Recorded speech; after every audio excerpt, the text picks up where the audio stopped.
Our next guest is none other than Princeton University physics professor William Happer, who is out here on a speaking tour in Australia with the IPA, the Institute of Public Affairs, speaking about climate science integrity.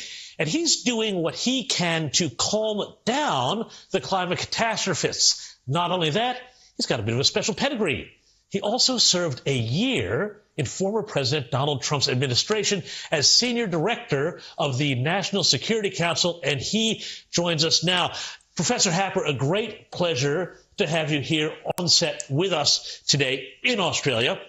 Tell us, what is it that the climate catastrophists are getting wrong about CO2? Well, the first thing they're getting wrong is the sign. In physics, we like to joke that in theories of physics, getting the sign right is the hardest thing, whether it's good or bad. And they've gotten the sign wrong for CO2. More CO2 is good for the world. It's not bad for the world. And so it's absurd to be trying to reduce CO2 with all the other problems, with the absurd projections of lower costs for renewable energy. It's clearly a lie. It's not true. And explain to us, how is, in your opinion, as a Princeton professor and climate scientist and physicist, how is CO2 good for the world? Well, for the first thing, if you look at geological history, and you've got lots of good geologists here in Australia who've made this point many times, we're in a CO2 famine now compared to what is normal for plants. And just about any plant, if you give it more CO2, and a lot more, it will do better. In my country, most greenhouses double or triple the amount of CO2, and they have to pay for it. It's not cheap. But it's worth investing in it because the plants grow so much better. The quality of the flowers and the fruits are so much better.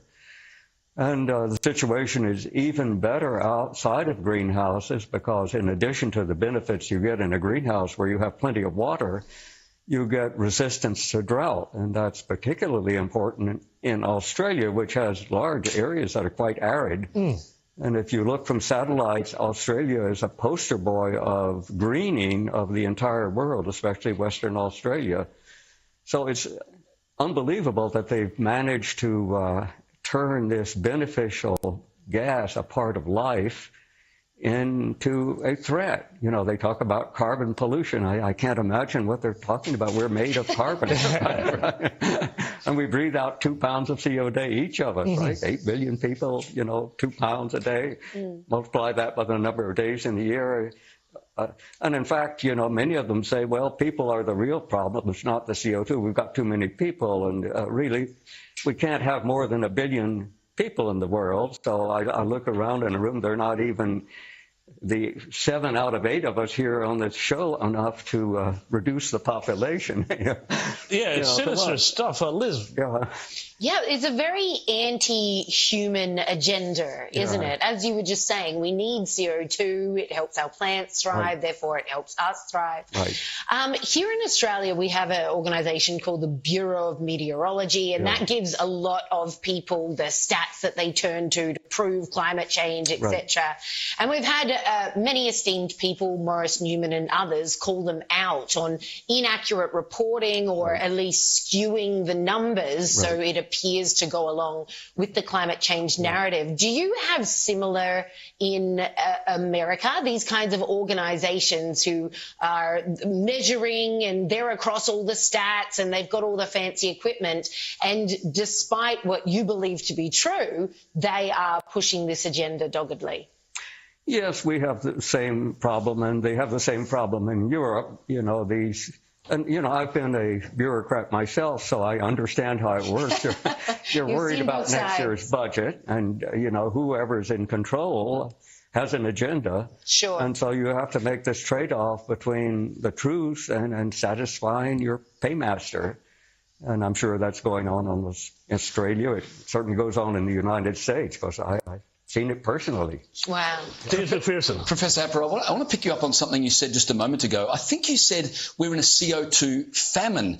Now, the way I understand things is the problem is the Industrial Revolution. We've been pumping all this CO2 into the atmosphere. The way I've understood it, there's never been more CO2 in the atmosphere. That's the problem. But are you implying that there was more CO2 in the atmosphere prior to Industrial Revolution times? Oh, yes, since the Cambrian explosion of life that we can measure with good fossils, that was maybe 500 billion years ago, CO2 levels have gone way down. You know, they've typically been 3, 4, 5 times what they are now, and plants are adapted to much higher levels.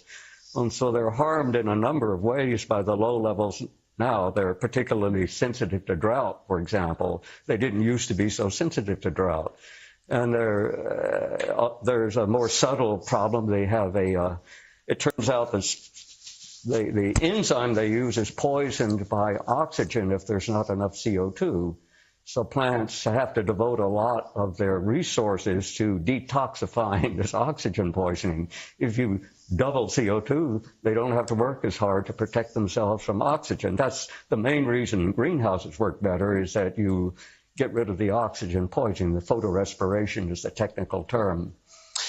Professor Happer, one of the things that always strikes me about these debates, and I'm not a scientist myself, but it does always strike me that there's a real reductionist sort of quality to these debates. People say, oh, well, you know, we've got some terrible weather on hand. That's because of the CO2, and therefore it is Australia's responsibility to decarbonize and deindustrialize and all of this. And yet there's a great ignorance about other sort of natural phenomena that occur. And I remember a year and a half, 2 years ago, there was a massive explosion with a volcano in Tonga, which apparently trapped an awful lot of water vapor in the air, led to an El Nino period lasting much longer in Australia than it was supposed to have.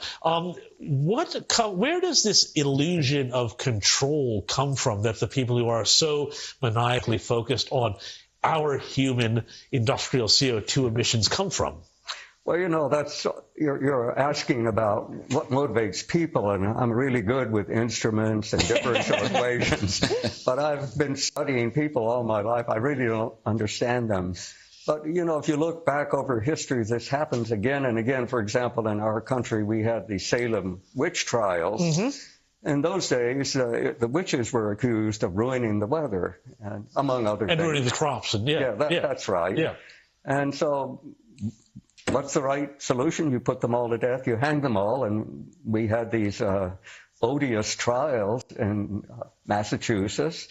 The judges, most of the judges had degrees from Harvard University, and it was pushed actually by the academics. It wasn't pushed by the common people. Gee, what does that sound familiar at all, Liz? Very reminiscent. Yeah. Just quickly, what are your thoughts, because I'm hearing more and more about this, on things that can be done to adjust the weather, control the weather, things like cloud seeding, that kind of thing.